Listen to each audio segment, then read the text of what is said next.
Quand soudain, coup de théâtre pour cette deuxième partie. Oh, boum. Ouais, je fais les bruitages. Oh, boum. Oh, boum. Ah non, j'arrête. Oh, boum. Et qu'est-ce qui se passe? Coup de théâtre, Rosette est morte. Bon. Alors là, oh là, c'est absolument terrible. On va voir ça.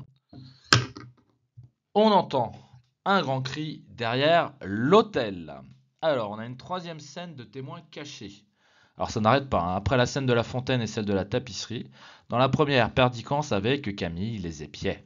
Dans la deuxième, Camille savait que Rosette les épiait. Et dans la troisième, scène de la chapelle, Camille et Perdican ignoraient que Rosette les épiait. Il n'y en a aucun des deux qui était au courant, c'est la surprise.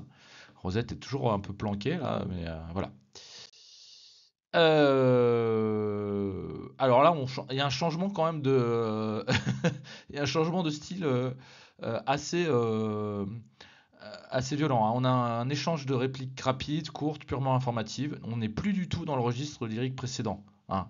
Le charme a été rompu avec le cri. Avant, c'était ah, the thème, machin truc. Et là d'un seul coup, ah, mais qu'est-ce qui se passe? C'est la voix de ma soeur de lait. Comment elle est ici? Entrons dans cette galerie. Tac, tac, tac, tac, tac. Et c'est des informations pures finalement, hein. Comment est-elle ici? Interrogation et tout ça. Alors, il y a le pressentiment de la fin. Il me semble que mes mains sont couvertes de sang. Mes mains. Il me semble que mes mains ont une petite allitération en me. On a une réminiscence shakespearienne de Lady Macbeth. Alors, Lady Macbeth, c'est dans Macbeth, une pièce de Shakespeare. C'est la reine meurtrière, hein. C'est une reine qui a tué l'ancien roi, hein. Enfin, elle était pas reine à l'époque. Bon, bon, je vais pas raconter l'histoire, mais bon, elle tue le roi. Elle devient reine et elle arrête pas de se laver les mains parce que elle hallucine, elle a l'impression que ses mains sont couvertes de sang, hein. Et donc du coup, yet there's a spot, il y a toujours une tache, elle est là dans sa folie, hein, qui découle de son acte meurtrier. Elle se lave les mains tout le temps. C'est un symbole très fort de culpabilité. Il me semble que mes mains sont couvertes de sang. Pour moi, ça fait quand même un petit peu référence à Lady Macbeth dans la pièce Macbeth de Shakespeare. Alors, registre pathétique. Alors, Camille, la pauvre enfant. Je ne sais pas combien de fois on compare Rosette à une enfant, mais ça, c'est systématique quasiment, hein. Il y a toujours ce truc, ce décalage. C'est vraiment le signe de l'innocence par rapport à Perdican et Camille, qui sont quand même un peu des vieux magouilleurs. Ne dites pas de vieux magouilleurs à l'oral, mais voilà, manipulateurs, on va dire. Pauvre enfant, évanoui, portons-lui secours, hélas, cruel. Ça, c'est tout le registre pathétique. Dans la bouche de Camille, on a une suite de rapides de propositions en parataxe. Des impératifs, viens, portons-lui secours. L'interjection, hélas, tout cela montre l'affolement complet de Camille. Alors la parataxe, c'est une suite de propositions sans lien logique. Elle nous a épiés, elle s'est évanouie, viens, portons-lui secours. Tout cela est cruel. Vous voyez, il n'y a pas de lien, il n'y a pas de connecteur logique, hein. Toutes les propositions sont les unes à la suite des autres, de manière assez rapide, hein. C'est des propositions qui sont assez courtes. C'est l'affolement, hein. Euh, et avec l'impératif, vite, faisons ci, faisons ça, interjection et tout. Perdican. Alors là, c'est vraiment nul, Perdican. C'est nul, Perdican. On a une grande lâcheté de cet homme. On a un registre presque fantastique aussi, froid mortel, paralyse. Je sens un froid mortel qui me paralyse. C'est quasiment, on est limite à la limite de l'apparition d'un fantôme à ce niveau-là, hein. En lien avec les mains pleines de sang de la tirade de Perdican précédente, hein, les mains pleines de sang, froid mortel, paralyse. On a l'impression que c'est quasiment le, ouais, c'est comme si un fantôme ou une présence de mort. Il fait froid là d'un coup là. Ah oui, j'ai oublié de montrer le magnifique gif de Perdican qui était. Je veux pas, je veux pas, je veux pas y aller. Mais ce qu'elle lâcheté quand même. Vas-y Camille et tâche de la ramener. Camille sort. Ah bah du coup on a une séparation physique du couple. Bah ouais, Camille y va, Perdican il reste. Franchement, peut-être le plus grand crime de Perdican, au-delà de ses manipulations, c'est d'avoir laissé Camille gérer la situation toute seule. Ben oui, je veux dire, on entend un grand cri. Ah non, vas-y toi, moi j'ai peur. Non mais hé, Perdican, Déjà, tu es responsable de la situation. Fais un effort, quoi, je sais pas. Et c'est ça qui est terrible. Il l'envoie toute seule. Ça, c'est vraiment. C'est un des trucs que je trouve quasiment un des plus choquants dans la pièce. Je trouve qu'elle lâche, quoi. Bah, ne faites pas ça, les enfants, hein. Alors, ah, Lord have mercy. Dernière partie de la tirade. On arrive à la fin. Adresse à Dieu. Alors, enfin, dernière partie de la scène, je devrais dire. Dans ce passage, Perdiccas, qui était un libertin hein, dans tous les sens du terme, c'est-à-dire libertin, ça veut dire quelqu'un qui remet en cause l'existence de Dieu, mais aussi qui a une vie de plaisir et de jouissance sans considération morale. Il fait beaucoup appel à Dieu. Il commence à lui parler, tout d'abord dans le registre de la déploration, puis dans le registre de la supplication. Évidemment, Perdiccas, qui est incapable d'agir, supplie Dieu. Je vous en supplie, mon Dieu, qui contraste avec la tonalité plus romantique et lyrique du passage. Hein, au début, c'était tu nous l'avais donné, pécheur céleste. Et là, c'est je vous en supplie, mon Dieu. La manière de s'adresser à Dieu est pas du tout pareille. Il prend Dieu à tes mains, à témoin. Pardon. Vous voyez ce qui se passe. On a retour de deux thématiques qui sont très fortes dans la pièce la folie, le caprice, insensé. Une nouvelle fois, c'est la troisième fois dans le passage qu'on a le terme d'insensé. La troisième fois, la troisième fois, la troisième fois. Insensé, insensé, insensé. Il y a aussi le jeu qui revient encore. Nous avons joué.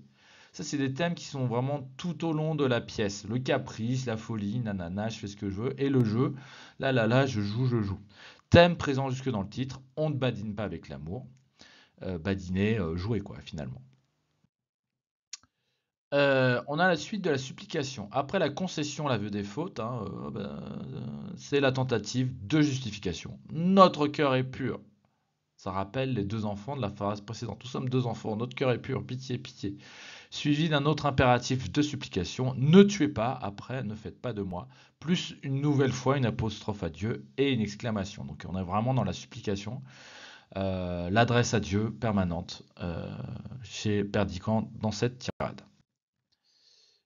Alors un passage intéressant, passage entier au futur simple. Je lui trouverai un mari, je réparerai ma faute, elle sera heureuse. Le futur simple qui exprime une certitude que cela va se réaliser. On est toujours en parataxe, pas de lien logique. Ça montre son affolement. Il est en panique, hein, c'est clair, hein. La supplication s'exprime par un nouvel impératif négatif. Ne faites pas, après ne faites pas de moi un meurtrier, ne faites pas cela. Et une nouvelle fois, l'adresse solennelle à Dieu, il y en a beaucoup, hein. O lyrique plus Dieu avec un grand D, hein, c'est pas un Dieu païen ou un Dieu au pluriel, c'est le Dieu des chrétiens, avec un D majuscule et l'exclamation. Et quatre de vos enfants, qu'est-ce que ça veut dire? Vous pouvez encore bénir quatre de vos enfants. D'une part, le couple Camille et Perdiccas, et de l'autre part, le couple Rosette et quelqu'un d'autre que Perdiccas lui aurait trouvé, hein. C'est intéressant, il est toujours dans le contrôle d'ailleurs, hein. Je ne l'ai pas mis dans mon analyse, mais c'est genre, ah, mais je lui trouverai un mari. Mais genre, c'est un truc, genre, mais arrête d'essayer de contrôler tout le monde, Perdiccas, c'est quoi ce truc? Je lui trouverai un mari. Genre, c'est pas, elle va trouver son mari tout seul, c'est moi qui, jusqu'au bout, va contrôler Rosette, en fait. C'est affreux, en fait. Ça, je l'ai pas mis, mais c'est vrai que c'est grave quand même. Je lui trouverai un mari. Ah, voilà, ok. C'est moi qui vais décider une nouvelle fois. Arrête, Perdiccas, là. Horrible.